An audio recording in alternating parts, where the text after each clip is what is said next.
I have crappy thoughts about myself that come up. The conditioning still comes, but I can hold space for that with compassion, where that's not something I was able to do before. It took a lot of time and a lot of work.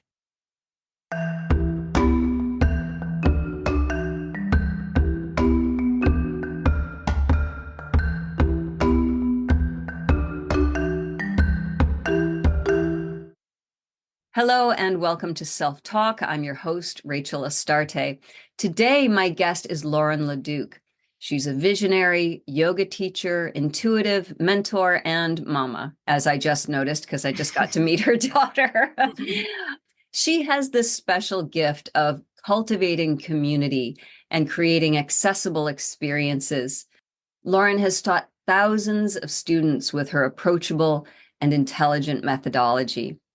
Her greatest current spiritual passion is harnessing the sacred feminine and guiding women and femmes to love themselves and embrace wholeness toward creating a more peaceful and loving world. Her first book, Embody Your Inner Goddess, A Guided Path to Radical Wholeness, was just released a few days ago. So I'm so excited to have you with us, Lauren. Welcome to Self Talk. Thank you so much for having me, Rachel. I'm looking forward to our conversation together. Yeah, we're going to talk about a lot. And of course, we're going to talk about your book. But before we get into that, how did you come to this work? What was it, an early calling? Was it something that came to you later in life? What drew you to all this? Yeah. Well, I'm 39 right now, so just to give some context about my age. And no, I didn't come across it early in life. I would say though that the catalyst for me finding it did. So I grew up in the Midwest in the United States in a religious town in a religious home. Um, I was very much the good girl, trying to do everything right, achieving academically, being a good daughter, being a good student. I was a dancer, and basically at age 17, I just crashed and burned, basically, where everything that I had known, it was as though this illusion was being shattered, right? And I just had no idea what to do with that as far as the religion goes, as far as like what I thought life was and what it was like.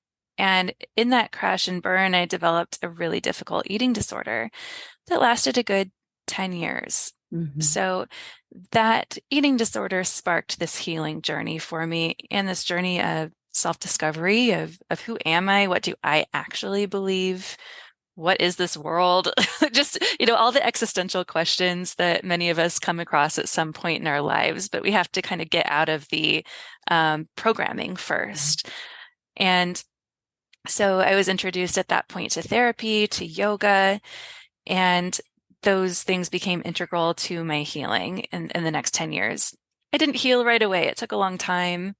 But in that time, I started doing Reiki. That was something that happened several years later. I was dancing in a show and hurt my shoulder, and one of my castmates did Reiki on my shoulder. I had no idea what it was, but I was just like, sure, I'll take it. And it helped so much. And it planted this seed of like energy work, because that's not something I had ever heard of before. We did like hands-on healing in the church I grew up in. So there are so many similarities actually. But yeah, I started with Reiki, with eventually a very regular yoga practice, with neurotherapy, which was a way to like rewire my brain and to get my body out of the trauma response. And at age 29, so this is like 12 years after the hospitalization, I started teaching yoga. And I would say that was probably like the biggest click into place of me knowing who I am, what I should be doing, how I can be of service to the world. And with yoga really came this introduction into the sacred feminine. Of course, I had heard of different goddesses and different traditions growing up, but it wasn't until about my mid-20s that I started actually working with the goddess Lakshmi, just because I was having a lot of money problems. And same with like being introduced to the Reiki, I was just like, yeah, sure, whatever. I'll try this, and if it works, great. But what I wasn't expecting from that experience was to really start seeing the divine in myself and myself in the divine in a way that I hadn't before, because I had this very narrow view growing up of what God was. Um, and then in my yogic studies, I really got to work with playing with embodying all these different goddesses, and I was able to see like the real spectrum of feminine energy and what it entails and how it differs from quote unquote femininity in our culture. Mm. And so that's been a big part of my like spiritual practice and personal practice now for quite a long time. And for me, I do I love working with different goddesses from different traditions? Yes, I think they have so much to teach us. But in the last few years, I've been really more interested in this direct line to source, which is our own like embodied goddess energy. And that has been a really cool thing because, while it can be helpful to connect with things outside of us to gain this deeper understanding, I think we do have this direct line to source and it's within us. And being able to harness that is incredibly empowering. Um, so that's a little bit about my journey to the sacred feminine. Of course, it's much longer than that, and there are many stories, but it is such a part of my life now. And what I like, or I'd say what I love about it is, yes, I was given this kind of one-dimensional view of God that was very much in the masculine. And when we're talking about masculine and feminine in the spiritual sense, masculine is very linear. It's solar, it's penetrating, it's structured. The feminine is wild and it's cyclical and it's lunar. And because we live in this patriarchy, many of the qualities of the masculine are upheld through our systems, whether that's government, whether that's family, whether that's our social systems. And the feminine has really been repressed. It hasn't been celebrated. It's even been demonized. So by really looking at what the feminine qualities are within ourselves, both men and women and gender nonconforming, we're able to start to see a fuller picture of who we are and start to harness some of these shadows, I think, and make them into our superpowers by bringing them into the light. Yeah.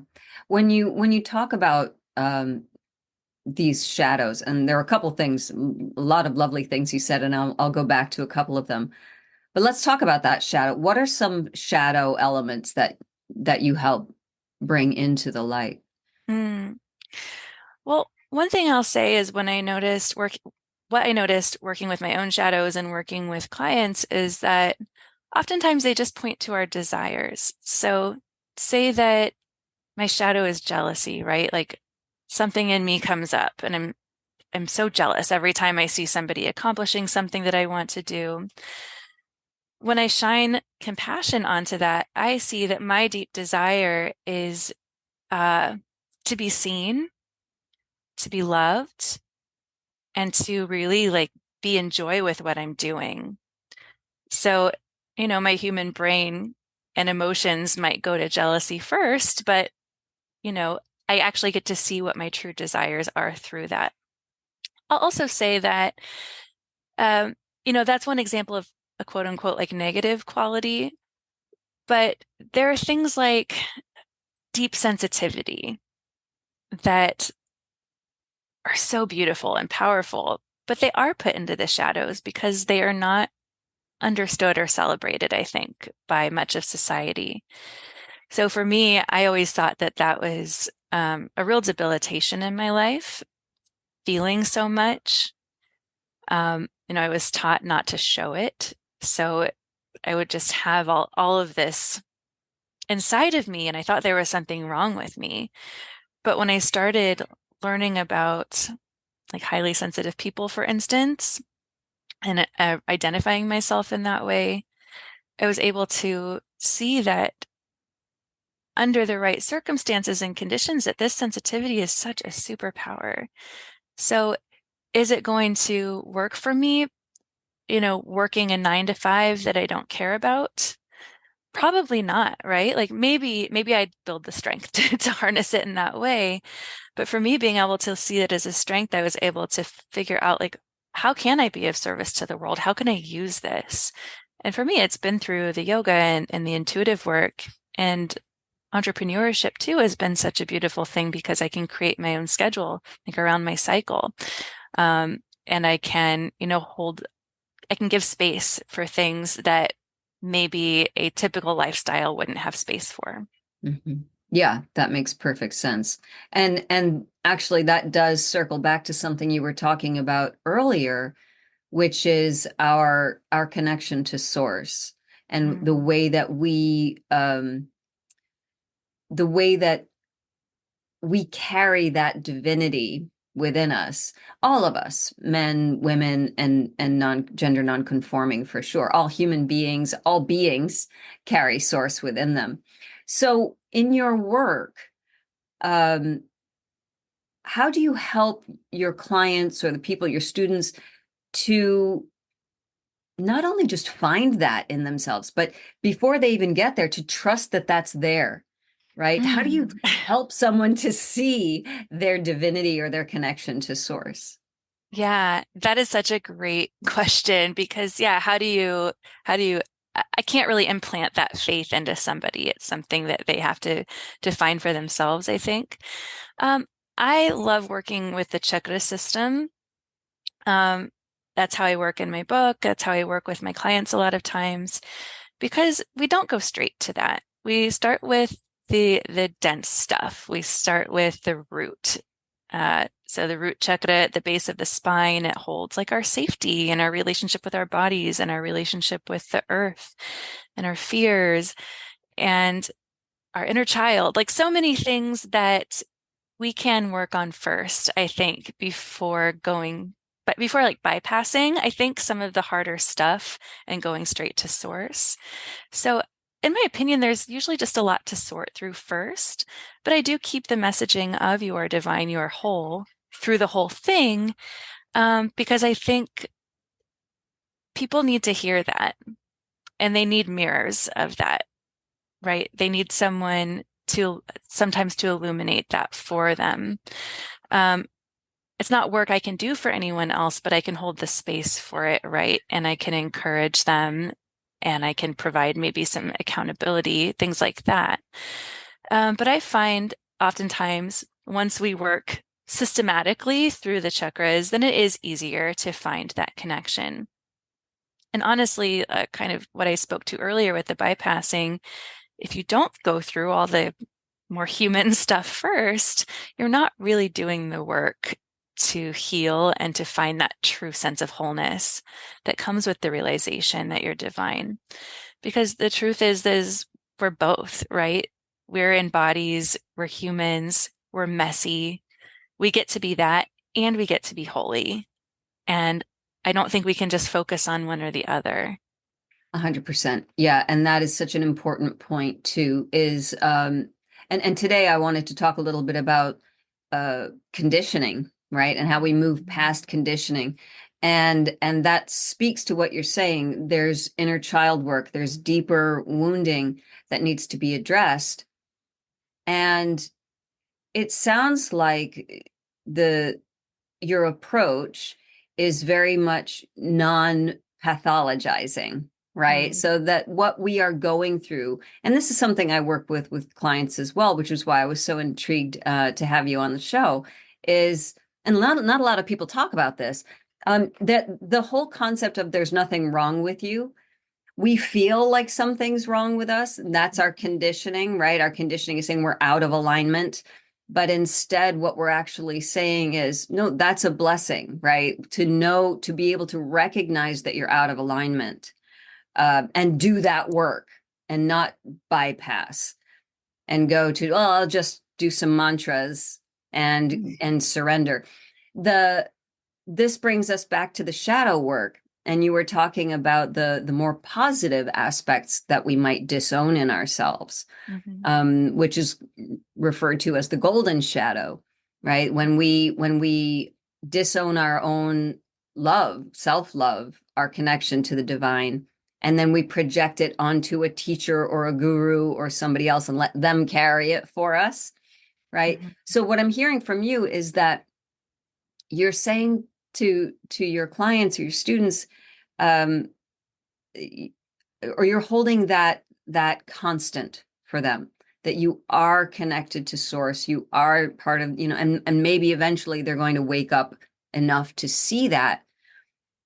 But it's so hard, at least it is for me. I wonder if it is for you, to have your clients really begin to see that moment where it's like, I am not the pain that I'm going through right now. Mm. I have to go into it, but I'm not.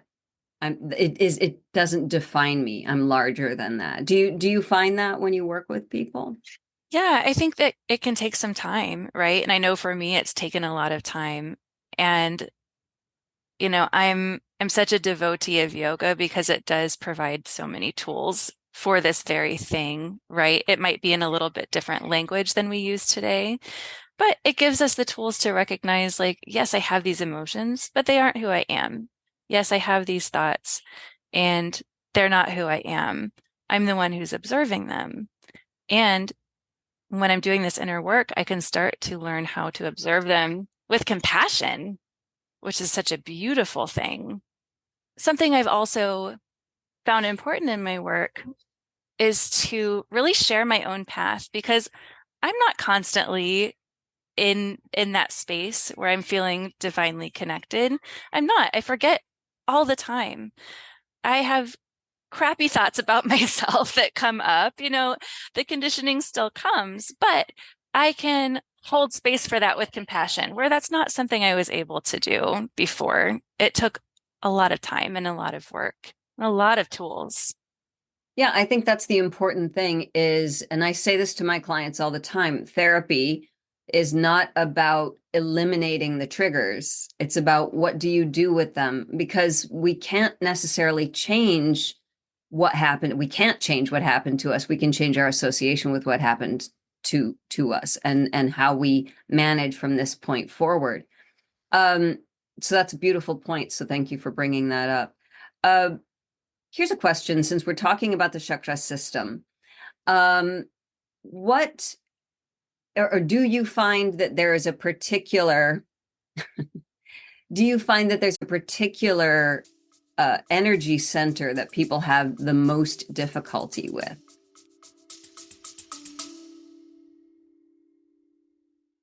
Hi, it's Rachel here. If you'd like to dive deeper into your own self-development, but you're looking for an alternative to traditional talk therapy, I think you'll love the Foundation of Self Immersion program. For a full year, you'll get dynamic coursework you can complete on your own time, plus weekly coaching calls and monthly one-on-one sessions with me for personal support.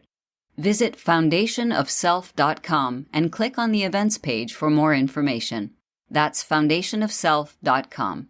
Now, back to the episode. That's a great question. I would say that it does tend to vary. Since I do work more with women, I can speak to that. What I see oftentimes where a lot of work needs to be done first is in the sacral center. So, in the area of the womb. So many women and feminine folks have a lot of sexual trauma, and me included. So there's usually a lot to work through there. Um, and that's also our space for like sensuality and joy and of creativity. So it's very worthy work to go in and find balance and healing and love in that space because we're so capable of creating positive change in the world, in our own lives, and art and poetry and music and all the beautiful things that make our world so special and make our lives so special. So healing, that's really important. I'd also say the throat, that would Mhm. be and they're very linked in my mind, but so many have blockages in the throat.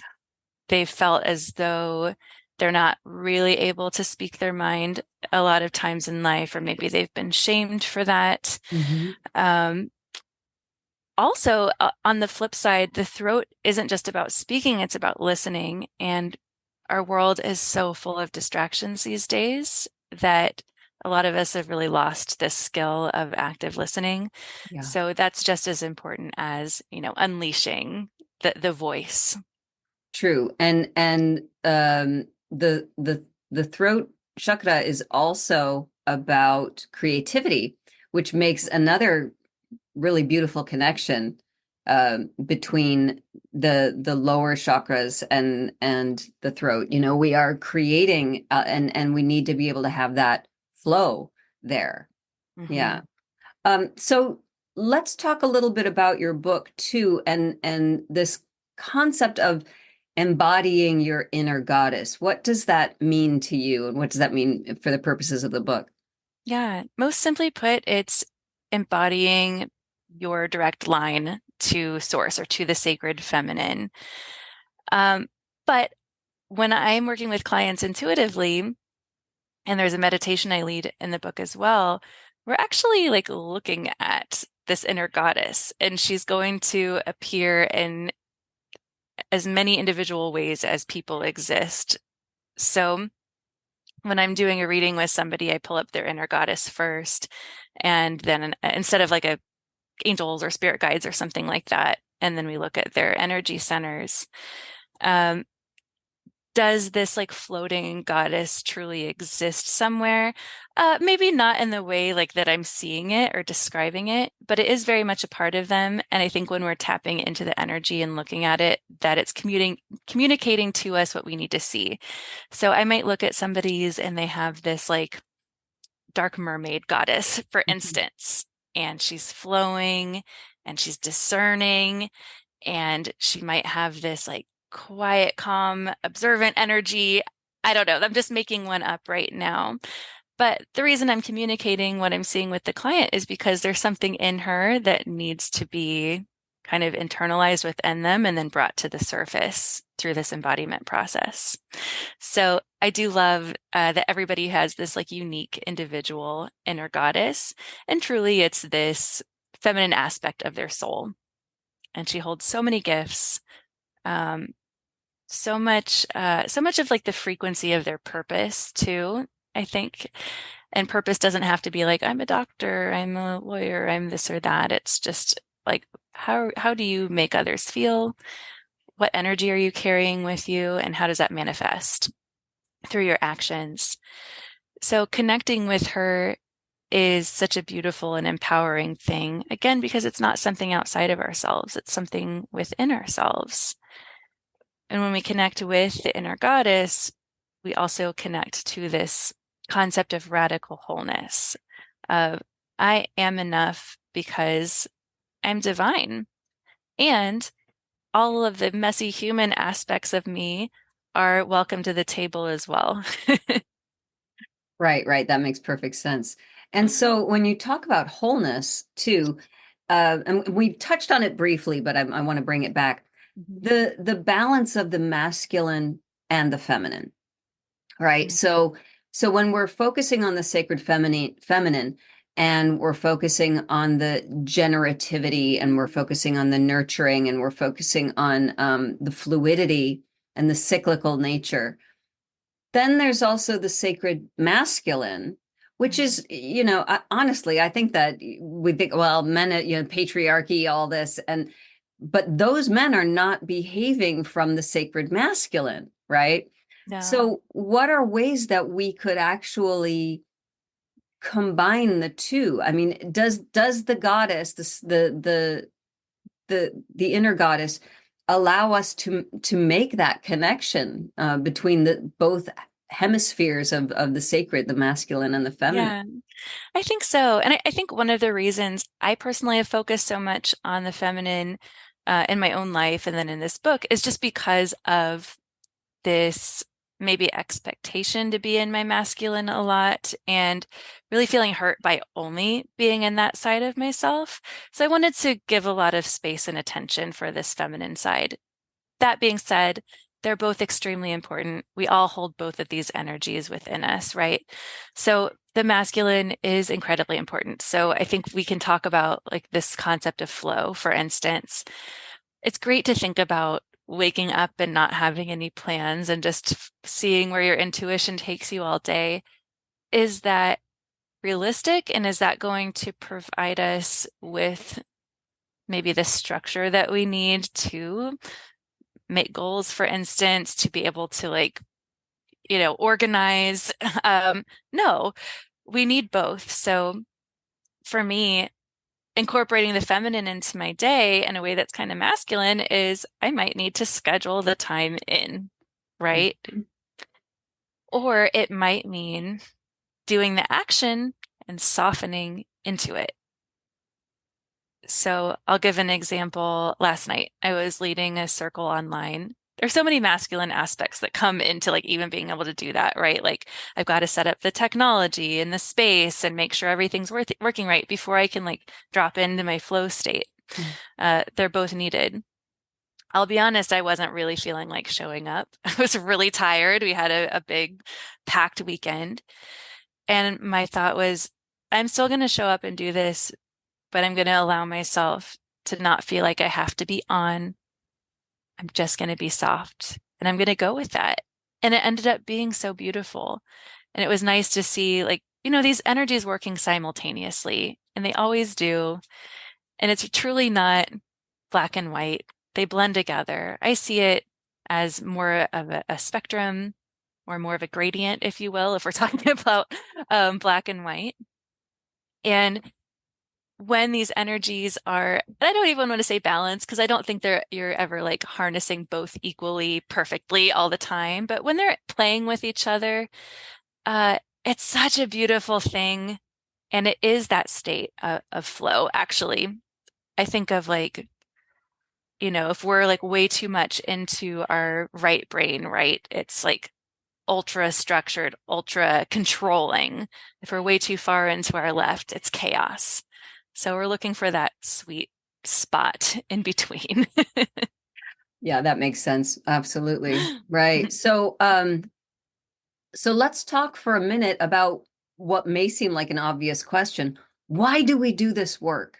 Why do we do this inner work? Why do we want to shed our conditioning? Why do we want to make sure that our chakra system is clear? Uh, what good does that do? Not just personally, like why bother? It seems like such a basic question, but not a lot of Yeah. people take the time to ask it. No, it's not. I really think that all of us can benefit from a world where people are actually being authentic, where they're able to bring their gifts to the table, where they're not denying parts of themselves to fit into some idea that, doesn't even really have any kind of like foundation that makes sense, right? Like fitting into, let's talk about like body standards, right? Like they aren't real. There's nothing inherently good or bad about different bodies. It's just what we're being told, right?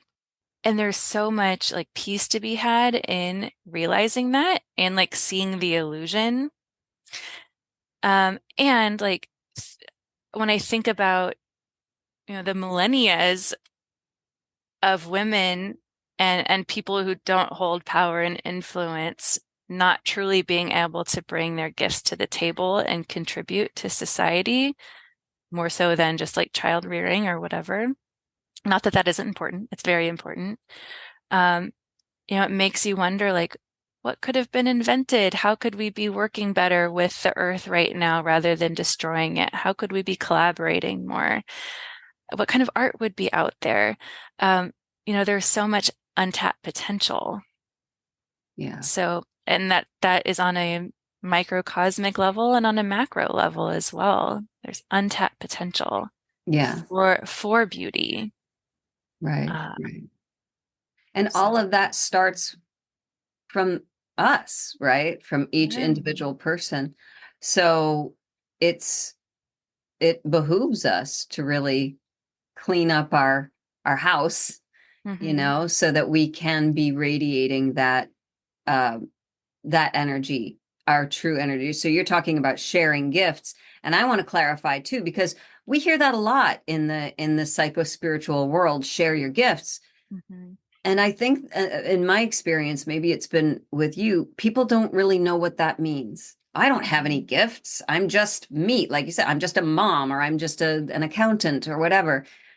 But the gifts are deeper than that.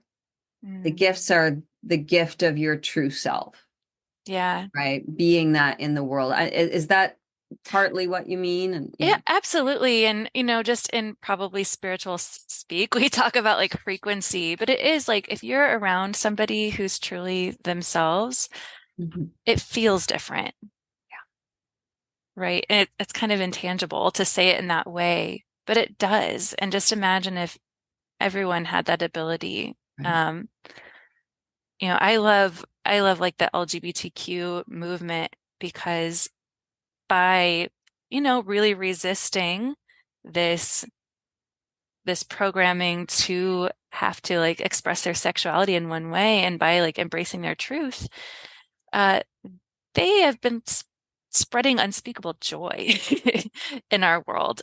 And I love like the joy as resistance too. But I think that's just one example of, a group of people who have been like, nope, we're not going to do this anymore. Yeah.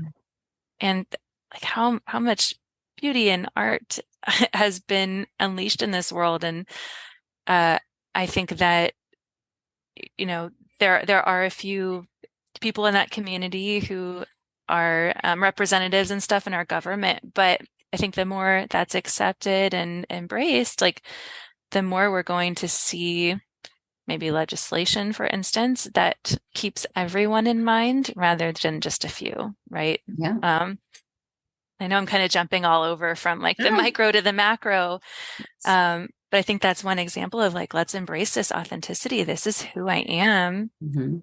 And it's amazing. Yeah. Yeah.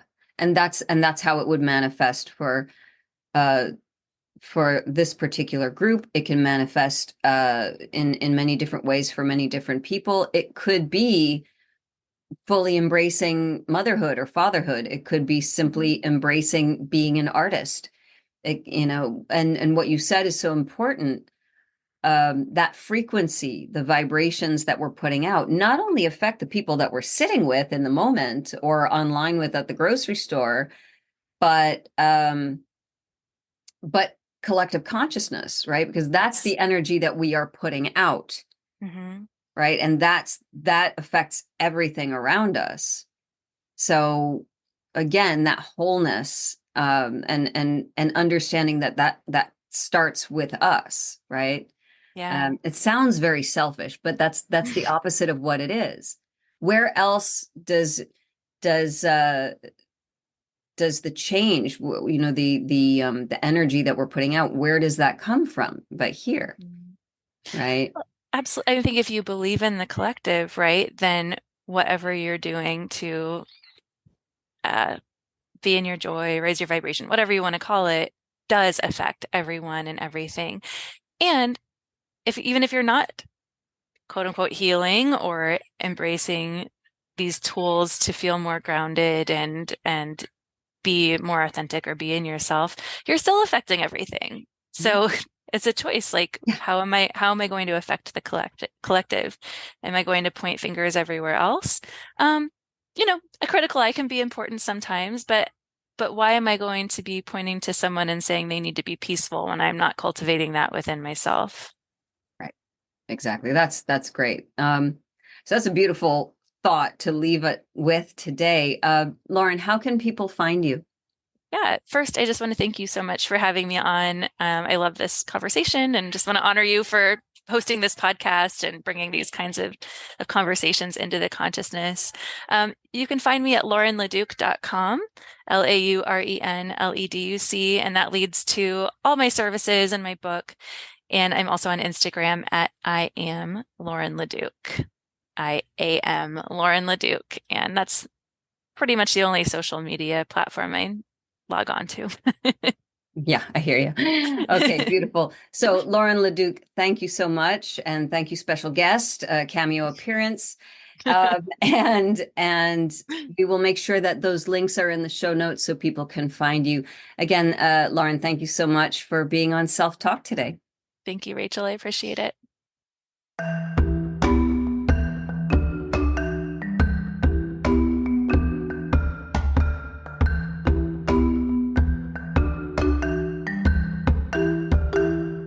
Hi, this is Rachel Astarte from the Self Talk podcast. I'd love for you to send me your emails with questions or stories about yourself. What are you looking for? What are your questions? What are you grappling with in your own personal life that has to do with your identity, with yourself, with your very existence? These are the things that we're going to talk about during the podcast. And go ahead. It's all right. Get deep. I can handle it. So send them to Rachel@selftalkpodcast.com. And I'll see you on the next episode.